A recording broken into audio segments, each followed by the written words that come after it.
और गाइडलाइंस तो जारी हो चुकी हैं और मैंने इसकी वीडियो भी चैनल पर अपलोड कर दी है। तो अगर अभी तक आपने नहीं देखी है तो वो जाकर आप चैनल पर विज़िट कर सकते हैं। तो जो सबसे ज़्यादा कमेंट है वो है कि स्कूल, कॉलेज कब खुलेंगे? साथ ही जो नीट और जेईई की एग्ज़ाम है वो सितंबर में है या वो टलेगा? इस तरीके के काफ़ी सारे क्वेश्चन्स हैं जो कि चैनल पर हैं, कमेंट्स बहुत सारे हैं। तो मैं उसी कमेंट्स के लिए ये वीडियो अपलोड कर रही हूँ, ये वीडियो बना रही हूँ ताकि आपको जो स्कूल और कॉलेज की गाइडलाइंस है वो मैं एक बार फिर से बता सकूँ और आप समझ पाएँ कि क्या है स्कूल और कॉलेज की नई गाइडलाइंस। तो कोरोना वायरस महामारी के कारण जो देश भर में लॉकडाउन है, उसको अनलॉक करने की प्रक्रिया तो जारी है और अनलॉक 4 की गाइडलाइंस भी उसके साथ ही जारी कर दी गई हैं कल 29 अगस्त को। तो सबसे पहले तो आप ये समझ लीजिए कि जो स्कूलों और छात्रों के लिए जो नियम है, वो आपके 21 सितंबर से लागू हैं। तो फर्स्ट से ना होकर के क्योंकि जो गाइडलाइंस है वो फर्स्ट से लेकर 30 सितंबर तक की है, लेकिन जो स्कूल और कॉलेज के नियम हैं वो आपके 21 सितंबर से लागू किए गए हैं। तो ये जो आगे हम पॉइंट्स डिस्कस करेंगे सभी में ये कॉमन है, तो इस बात का आपको ध्यान रखना है।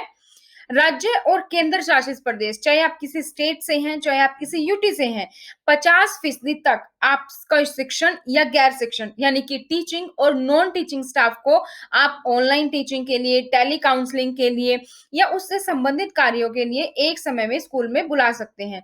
तो यहाँ पर जो आपने ध्यान देना है वो ये है कि 50% स्टाफ ही आ पाएगा स्कूल या कॉलेज में, चाहे आप किसी भी स्टेट में हो, किसी भी यूटी में हो, टीचिंग स्टाफ हो या नॉन टीचिंग स्टाफ हो, तो वो भी सिर्फ ऑनलाइन टीचिंग या टेली काउंसलिंग के लिए ही आ सकता है और ये लिए नियम 21 सितंबर से लागू होगा। दूसरा पॉइंट क्या दिया गया है गाइडलाइंस में कि जो कंटेनमेंट जोन से बाहर आने वाले स्कूल हैं, उनमें शिक्षकों से गाइडलाइंस के लिए 9वीं से 12वीं तक के छात्रों को स्कूल में आने की अनुमति दी जा सकती है।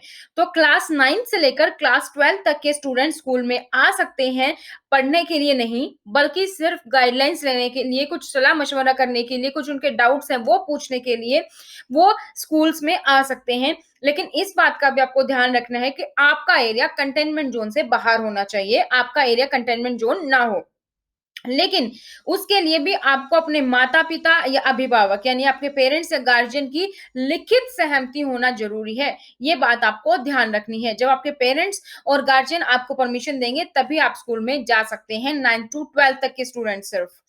आगे बात करते हैं कि जो राष्ट्रीय कौशल प्रशिक्षण संस्थान है या फिर औद्योगिक प्रशिक्षण संस्थान है जैसे कि आईटीआई या राष्ट्रीय कौशल विकास निगम है या राज्य कौशल विकास मिशन है, भारत सरकार या राज्य सरकारों के अन्य मंत्रालयों के साथ पंजीकृत बहुत सारे लघु प्रशिक्षण केंद्र हैं जहां पर कौशल या उद्यमिता परीक्षण की अनुमति दी जाएगी। तो इन सब में अनुमति दी जा रही है।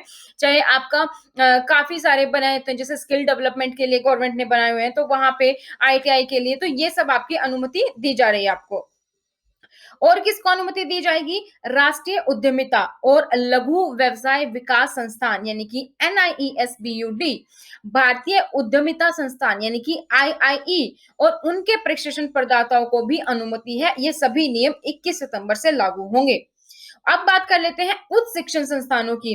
उच्च शिक्षण संस्थानों में केवल और केवल रिसर्च स्कॉलर्स यानी कि पीएचडी और टेक्निकल और प्रोफेशनल प्रोग्राम्स के पोस्ट ग्रेजुएट छात्रों के लिए प्रयोगशाला प्रायोगिक कार्यों की आवश्यकता होती है।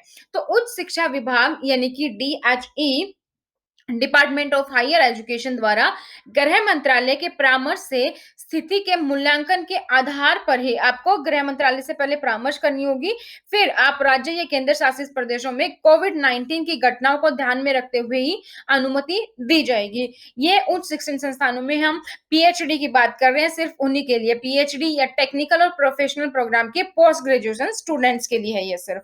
तो ये थी गाइडलाइंस जो हमने यहाँ पर डिस्कस की। जो भी गाइडलाइंस है वो आपके 21 सितंबर से आपकी लागू होंगी। 50% स्टाफ आपका आ सकता है टीचिंग या नॉन टीचिंग दोनों ही, ऑनलाइन टीचिंग और टेली काउंसलिंग के लिए किसी भी स्टेट या यूटी में।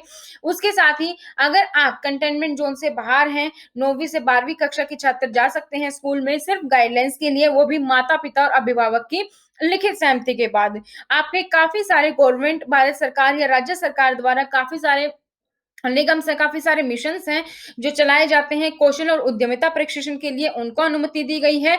साथ ही साथ लघु व्यवसाय विकास संस्थान या कोई भी जैसे कि जिसमें कि कोई भी बिज़नेस करने के लिए आपको ट्रेनिंग दी जाती है, उसमें आपको अनुमति दी गई है और उच्च शिक्षा संस्थानों में केवल और केवल रिसर्च स्कॉलर यानी कि पीएचडी और पोस्ट ग्रेजुएट जो कि टेक्निकल और प्रोफेशनल प्रोग्राम के पोस्ट ग्रेजुएट हैं, उनको यहाँ पर अनुमति दी गई है। तो ये सभी नियम आपको ध्यान रखने की 21 सितंबर से लागू होंगे। ये अनलॉक 4 की गाइडलाइंस है 1 सितंबर से 30 सितंबर। इसके बाद कोई गाइडलाइंस आएगी तो वो भी मैं आपको बता दूँगी यहाँ पर। तो स्कूल और कॉलेज अभी भी बंद हैं, कोचिंग इंस्टीट्यूट आपके अभी भी बंद हैं। कुछ ही हैं जो पीएचडी हैं उनको परमिशन दी गई है, वो भी कोरोना वायरस की स्थिति को ध्यान में रखते हुए एमएचए की गाइडलाइंस के साथ। तो एक तरीके से आप बोल सकते हैं 21 सितंबर से ये लागू है। तो 20 दिन आपके वैसे ही चले गए हैं सितंबर के और अगले जो है 26 और 29 तक आपकी नेक्स्ट की भी गाइडलाइंस आ जाएगी सितंबर में। तो बहुत कम दिन है, गाइडलाइंस है हालाँकि उसमें स्कूल के लिए और कॉलेज के लिए अभी बंद है। तो नेक्स्ट गाइडलाइंस में क्या होगा वो भी हम आपको ज़रूर बताते रहेंगे। अगर आपने अनलॉक 4 की कंप्लीट गाइडलाइंस नहीं देखी है तो फटाफट से चैनल पर जाइए और चैनल पर जाकर विज़िट करके आप पूरी गाइडलाइंस वहाँ पर देख सकते हैं। तो जो लोग नए हैं चैनल पर, चैनल को सब्सक्राइब करके बेल आइकन को प्रेस करना ना भूलें और साथ में वीडियो को लाइक और शेयर जरूर करें। तो आज की वीडियो में दोस्तों इतना ही। नेक्स्ट वीडियो में फिर से मिलेंगे किसी नई नॉलेज के साथ, नई टॉपिक के साथ। तब तक thank you so much. Bye bye. Take care.